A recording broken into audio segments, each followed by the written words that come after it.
Mesdames, messieurs, bonsoir et bienvenue sur ce nouveau tutoriel qui a pour but de vous montrer comment recréer le fameux effet de Joshua Swash qu'on voit passer partout sur Instagram, voilà, directement dans Resolume ou ailleurs et de pouvoir interagir avec lui depuis des entrées sur Resolume via des simples floats contrôlables en MIDI une fois sur Resolume.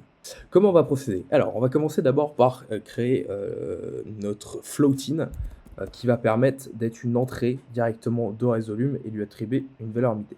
Donc ce float-in-là, il fera en premier temps, il s'agira de notre size. Ensuite, ce size-là, on va l'envoyer dans un float. Alors on pourrait directement relier, tous les éléments dans autre chose, enfin, envoyer directement la valeur du size dans d'autres éléments, enfin directement dans les rectangles, mais pour un souci de cohérence d'arborescence et de lisibilité, on va l'envoyer dans un float. Donc comment on va procéder la création de notre histoire? On va d'abord créer des rectangles verticaux et des rectangles horizontaux. Donc d'abord, ce qu'on va faire, nous, c'est créer un premier rectangle. Un rectangle sous forme de shape. Ce float-là, donc lui, on va l'appeler rectangle vertical. Vertical, tac. Et on va venir influer sur, du coup, pour modifier l'épaisseur, on va envoyer notre float dans la width. Donc là, effectivement, on peut voir que ça fonctionne. Là, on est bien trop gros, mais ça, on viendra régler ces valeurs-là plus tard. Ça va être valeur quand même. Donc, on veut que notre shape aille jusqu'au bout. Donc, 10. Voilà. Donc déjà, on a créé notre première shape. Donc ça, c'est la version verticale. Ce qu'on peut faire aussi directement, c'est d'aller créer la version horizontale. Donc, rectangle horizontal, pardon, horizontal, et du coup, à la place de jouer sur le width, on va jouer sur le 8. Parce que celui-ci, hop, ça va être nos deux. Jusque-là, tout va bien. Ensuite, on va simplement mixer ces deux-là dans un add. Hop, add directement ici. Tac, on rentre. On rentre, et voici nos deux éléments. Donc vous pouvez voir que on va pouvoir les modifier comme ça. Jusque-là, c'est pas intéressant, parce qu'ils sont fixes. Donc ce qu'il va y avoir à faire derrière, c'est de bouger leur position de manière un peu plus random. Donc comment on va s'y prendre? Eh ben, on va s'y prendre avec directement un nœud métronome. Lui, ce nœud-là, comme vous voyez, il va cloquer à une certaine fréquence. 1 Hz, 2 Hz, 20 Hz, exactement. Cloque un peu trop vite. Ce qu'on va faire, c'est que nous, on veut pouvoir jouer la vitesse de cette cloque directement depuis Resolume. Donc, on va de nouveau créer un float-in. Ce float-in-là, lui, s'appellera fréquence. Fréquence qu'on va pouvoir relier directement ici. Donc là, notre fréquence est à 0. Ici, la fréquence est à 1 Hz. On réglera, bien entendu, la vitesse du speed après. Donc, ce métronome-là, il va pouvoir cloquer et il va pouvoir aussi nous dire à quel moment on change la valeur de la position X ou Y dans le shape.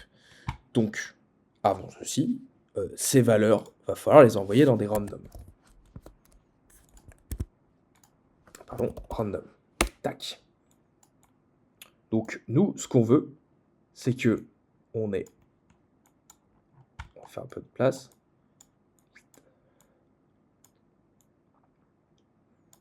Tac. Donc, nous, ce qu'on veut, c'est une valeur random pour le rectangle horizontal et une valeur random pour le rectangle à la verticale. Jusque-là, on va se créer deux arrivées random pour que chacun cloque à sa manière. Ensuite, ce que nous avons besoin derrière, c'est une petite valeur. C'est que le random, on va le connecter à un float to. Ce float to, il va gérer les valeurs entre x et y. Donc, notre rectangle à la verticale, on veut qu'il se déplace sur l'axe x, et on veut que le rectangle à l'horizontale se déplace sur l'axe y. Simplement. Jusque-là, ça commence à devenir intéressant. Nous avons juste besoin de relier ça entre deux avant ici, ces deux-là. On va relier ça à un transform. On fait rentrer la vidéo dans le transform, et ensuite, on fait cloquer sur l'axe Z, voilà, comme vous voyez ici, les valeurs du X. Du Y, pardon. Du coup, même chose, même opération de l'autre côté. On ajoute un transform. Touc. Et jusque-là, ce transform, on fait cloquer le X ici. Et on add. Jusque-là, ça ressemble à ça. Donc c'est intéressant. Donc ici, nous, ce qu'on veut faire, c'est que l'effet soit à l'arrêt et accélère. Donc ce qu'on peut faire, c'est qu'on peut dire que la vitesse de fréquence, elle va de la valeur 1, enfin la valeur minimum à 0, à la valeur 15 au plus haut. Ce qui va nous permettre de faire ça. Alors, effectivement, vous voyez que là, le random ne fonctionne pas précisément, parce que nous avons un petit souci. Il va falloir que nos valeurs de random, ici et ici, soient configurées pour que chaque élément puisse se déplacer de manière un peu différente. Donc ce qu'on va faire, pour pouvoir faire en sorte que du coup nos deux valeurs soient séparées, on va falloir qu'on leur donne du coup deux valeurs de déplacement différentes des unes des autres. Alors comment on va se débrouiller ici? On va aller juste vérifier jusqu'où la composition nous envoie. Donc du coup ici en Y, je vois qu'on peut pousser un petit peu le Y jusqu'à -1. Et à -1, on tape tout pile si je vais afficher mon alpha. Voilà. Donc, -1 est à la valeur au plus bas. Et du coup, Y ne peut pas aller au plus bas à -1 et au max et au plus haut, j'imagine, du coup, simplement, si les calculs sont bons, au plus haut à 1.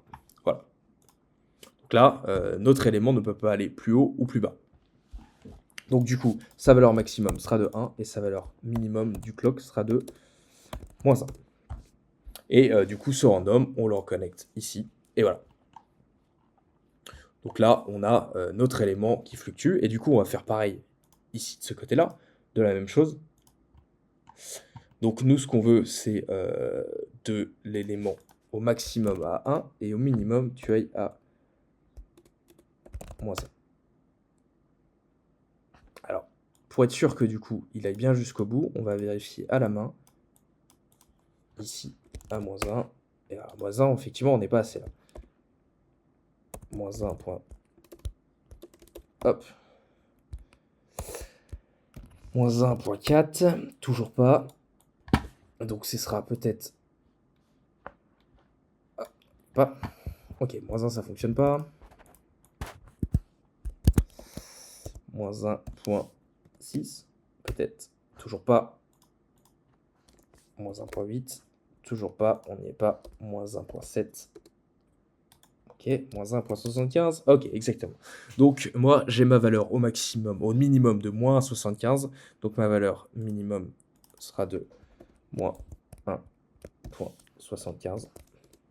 Et de même pour ma valeur maximum qui sera de 1.75. On reconnecte sur l'axe X. Et voilà, ça fonctionne et chacun fluctue de sa manière différente. Et voilà. On commence à avoir quelque chose d'intéressant. On commence surtout à avoir cet effet qui se dessine. Donc simplement, là, on peut jouer sur les fréquences et sur la size. Donc on a notre effet qui se dessine. Alors comment on fait pour la suite? Eh ben, on fait exactement pareil que ce qu'on vient de faire. C'est-à-dire qu'on prend ces éléments-là, on les copie, on les colle. On envoie le métronome dans la clock. Enfin dans le random, pardon, le float dans le with et le float dans le 8. Donc là, on a nos deux éléments et on renvoie dans, comme on a fait précédemment, dans un add. Hop, alors, tac, on va ça propre, pouf, pouf, voilà, odd. Et là, on retourne notre premier élément, notre première size, qu'on va pouvoir contrôler. Donc jusque-là, notre effet est toujours pas fait. Nous, ce qu'on veut, c'est une deuxième couche en dessous de cet élément-là pour qu'on puisse jouer sur la différente taille des layers et de faire en sorte que quand on joue directement depuis Resolume, on ait ce fameux effet de profondeur. Donc, comment on s'y prend? Eh ben bêtement, on fait la manière la plus compliquée possible, la même chose, c'est-à-dire qu'on prend tout ça, on le copie, on le colle, on recrée une size, qui sera size 2, qu'on envoie dans le float, la fréquence, on la renvoie dans le métronome, et voilà, tout est réglé. Il suffit juste, bien entendu, de pouvoir régler ça d'une autre manière. Donc ici, on va jusqu'à la valeur 1. 1, c'est un peu trop gros. Peut-être que 0.5 sera un peu mieux. Je suis pas sûr bon. Ok. 0.5, pouf. Voilà, donc l'effet au plus gros sera comme ici. Pareil, un peu trop gros encore, 0.5. On va partir à 0.4. Et pour la size de celui-ci, on veut que les éléments, du coup, eux, qui sont là, soient moins gros que ceux du haut. Donc ils iront pas jusqu'à 0.5, mais ils iront plus bas à 0.04. Voilà. Donc c'est tout doux. On va même pas les faire aller jusqu'à 0, parce que 0.01, je veux qu'on les voit toujours quoi qu'il arrive. 0.01, et ici c'est pareil, 0.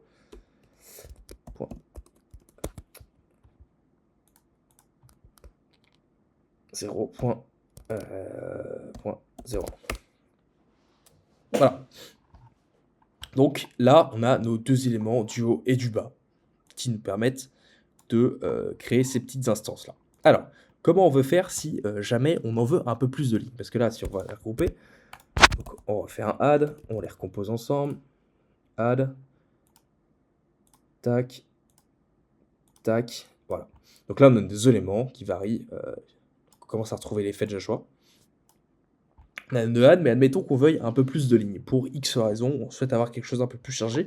Et bien ici, au nœud de nos randoms, on a surtout un nombre d'instances qu'on peut créer.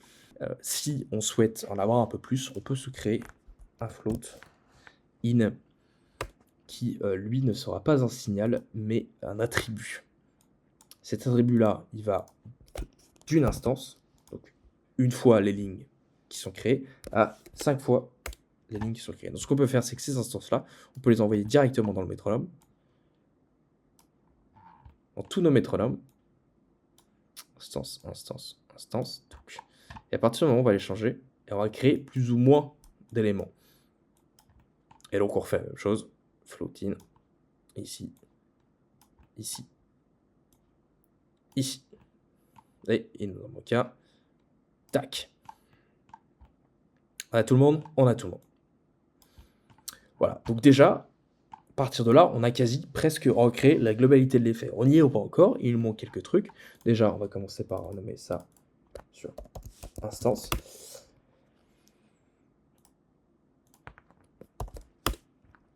Nous, ce qu'on a besoin maintenant, c'est de pouvoir modifier la couleur de cet effet-là, parce que là, jusque-là, cet effet-là est blanc. Donc, ce qu'on voudrait faire, c'est de pouvoir le modifier directement dans Resolume, ne pas avoir ajouté un effet par-dessus. Donc, on va utiliser un nœud qui s'appelle Colorize. Voilà, avec un color in en input qu'on va pouvoir changer. Simplement. Et donc, moi, par défaut, on va aller lui donner la couleur de ce que je fait. Ensuite, derrière, on peut lui ajouter un bloom. Voilà, c'est comme ça qu'on appelle ça. Un bloom. Et derrière, pour terminer notre nœud, un texture out pour créer la fin de notre effet. Alors, on va faire un peu plus gros, histoire que on voit ce que fait notre bloom. Alors, notre bloom. Voilà. Joue un peu sur nos paramètres. Voilà. Là, on a quelque chose d'intéressant.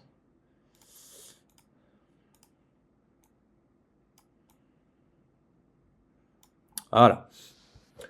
Donc ça y est, ce premier nœud, ce premier effet est terminé. Donc maintenant, il n'y a plus qu'à le collapse et l'envoyer directement dans Resolume Area. Donc c'est parti. Alors, une fois qu'on la collapse, on le retrouve dans son nœud source, ce qu'on crée directement en tant que source vidéo, et on n'a plus qu'à l'importer ici. Donc ce qu'on peut voir là, peut-être fermer. Hop, lui je l'ai déjà, on peut le fermer. Donc nous voilà dans Resolume et on peut retrouver la size que nous avons fait ensemble. Donc il suffit juste de linker ces deux-là sur le même potard MIDI. Le speed qui vient cloquer de 0 à 15 et le nombre d'instances qui prend effet quand on le relâche avec nos corps Lune. Donc vous pouvez retrouver, si vous n'avez pas le temps de faire le tutoriel directement, dans les liens de la description, le fichier pour que vous puissiez le retrouver, le télécharger, l'exploiter. Donc voilà, n'hésitez pas, maintenant amusez-vous et bon concert.